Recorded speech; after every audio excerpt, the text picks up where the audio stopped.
মিটিংয়ে ইনক্লুডিং আমরা সহ সমস্ত রাজনৈতিক দলই সরকারের এই বৈষম্যমূলক আচরণ এবং পক্ষপাতের বিরুদ্ধে তীব্র প্রতিক্রিয়া এবং প্রতিবাদ দেখিয়েছে।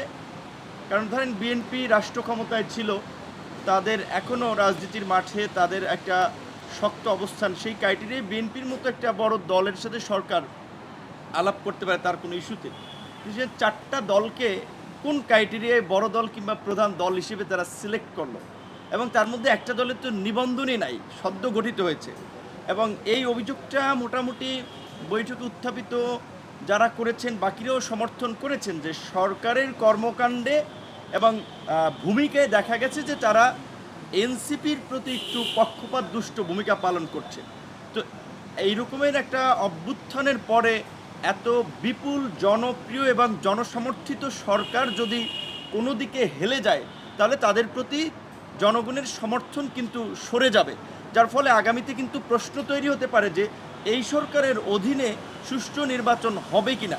সেটা আমরা সরকারকে মনে করিয়ে দিয়েছি। অন্তত আমরা চাই যে আপনাদের পক্ষ থেকে একটা নিরপেক্ষ আচরণ এবং এই গণ অভ্যুত্থানের অংশীজনদের যথাযথ মূল্যায়ন, এই গণ অভ্যুত্থানে যাদের ত্যাগ তিতিক্ষা ছিল সেভাবে যেন মূল্যায়ন করা হয়, এটা মোটামুটি সব দলই বলেছে।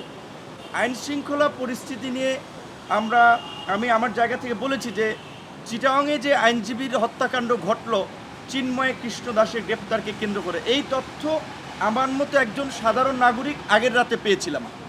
গোপালগঞ্জে এই ঘটনা ঘটবে এটা তো আমরা আগের রাতেই সবাই আগের দিনে আঁচ করতে পেরেছি। তাহলে সরকারের আইন শৃঙ্খলা বাহিনী বা গোয়েন্দা সংস্থা যদি এইটা আঁচ করতে না পারে, তাহলে বুঝতে হবে হয় তারা ব্যর্থ, না হলে সরকারের সাথে তাদের সমন্বয় হচ্ছে না। ভবিষ্যতে যেন সরকার এই পরিস্থিতিতে সতর্ক থাকে এবং সামনে আরও নানান ধরনের সংঘাত সহিংসতা হতে পারে। আমার জায়গা থেকে আমি সরকারকে অ্যালার্ট করেছি, কারণ পতিত স্বৈরাচারী শক্তি বিভিন্ন ইস্যুতে গড়ে ওঠা আন্দোলনকে পৃষ্ঠপোষকতা করে বিভিন্ন ধরনের নাশকতা বিশৃঙ্খলা করতে পারে। সেই বিষয়ে আমরা সরকারের দৃষ্টি আকর্ষণ করেছি, তাদের গোয়েন্দা সংস্থাগুলোকে অ্যাক্টিভ করে এই বিষয়ে যেন তারা ভূমিকা নিতে পারে এই বিষয়ে যেটা আমরা বলেছি। বিশেষ করে আমরা যেহেতু জাতীয় ঐক্যমত্যের কমিশনের চেয়ারম্যান, আপনারা জানেন প্রথমবারের মতো এই ধরনের মিটিংয়ে উনি ছিলেন, সচিব ছিলেন ওই কমিশনের, যেই কারণে আমরা পরিষ্কারভাবেই বলেছি যে তাদের সামনেই যে কমিশনের ভূমিকা আমরা দেখি যে অনেক ধরনের সিদ্ধান্ত দু একটি দল কি বলছে সেটার উপরে ডিপেন্ড করছে এবং তাদেরকে কনভিন্স করে একটা কনক্লুশনে পৌঁছানো বা সিদ্ধান্ত পরিবর্তন করার লাইনে যাচ্ছে। তো সংস্কার কমিশন কিংবা সরকার যেন বৃহত্তর জন আকাঙ্ক্ষার পাশ কাটিয়ে তারা যেন কোনো রাজনৈতিক দলের প্রতি বায়াসড হয়ে কিংবা কোনো রাজনৈতিক দলের চাপে এই ধরনের সিদ্ধান্তে না পৌঁছায়, সেটি আমরা স্মরণ করিয়ে দিয়েছি। বিশেষ করে এই গণ অভ্যুত্থান পরবর্তী পরিস্থিতিতে আমাদের যে প্রত্যাশা ছিল সেইখানে বড় রকমের একটা ধাক্কা আমরা খেয়েছি। সরকারেরও জনপ্রিয়তা কিছু ক্ষেত্রে আপনার হ্রাস পেয়েছে, সেটা তো সরকারও বুঝে। গতকালকে আমরা যেটা উপদেষ্টাদের একটা ছবি দিয়ে দেখলাম যে 5ই আগস্টের পরে জনতার বাহাবা নিয়ে আপনার আর্মির এপিসিতে যাচ্ছে স্যালুট নিয়ে, আর গতকালকে জনতার রোষের মুখে 2 জন উপদেষ্টা 9 ঘন্টা ধরে অবরুদ্ধ। এই কারণগুলো সরকারকে খতিয়ে দেখার জন্য আমরা বলেছি। এবং বিশেষ করে সরকারের উন্নয়ন কর্মকাণ্ড এবং সেবাকে তৃণমূলে যারা পৌঁছে দেয় সেটা হচ্ছে লোকাল গভর্নমেন্ট। লোকাল গভর্নমেন্টের জনপ্রতিনিধি না থাকায় একটা ব্যাপক বিশৃঙ্খলা হচ্ছে, প্রশাসন নিয়ন্ত্রণ করতে পারছে না। এবং দলীয় সরকারের অধীনে অতীতে আমরা স্থানীয় নির্বাচনগুলোতে যে ভায়োলেন্স দেখেছি, ক্ষমতাসীন দলের প্রভাব দেখেছি, সেই জায়গা থেকে আমরা আবারও সরকারকে আহ্বান জানিয়েছি যে তারা অন্তত তাদের আইন শৃঙ্খলা বাহিনী বা প্রশাসনের ফিটনেস পরীক্ষা করার জন্য, যাচাই করার জন্য হলেও যেন স্থানীয় নির্বাচনের 2-1টি ধাপের নির্বাচন তারা করে।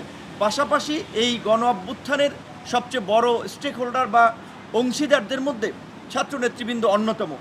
গত 11 মাসে আমরা দেখেছি যে আমরা যেটা বলেছিলাম যে একটা রাজনৈতিক ঐক্য ফোরাম করা, জাতীয় ঐক্যের ছাত্রদেরকেও প্রধান উপদেষ্টা মাঝে মাঝে বসবেন, তাদের সাথে আলাপ করবেন, বিভিন্ন বিষয়ে তাদের মতামত নেবেন।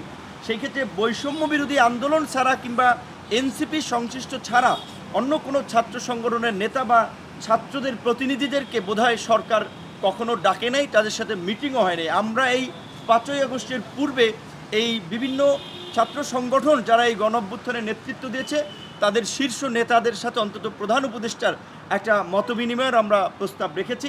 প্রধান উপদেষ্টা আমাদেরকে সামগ্রিক প্রেক্ষাপটে আশ্বস্ত করেছেন সংস্কার যে কোনো মূল্যে তিনি বাস্তবায়ন করতে চান।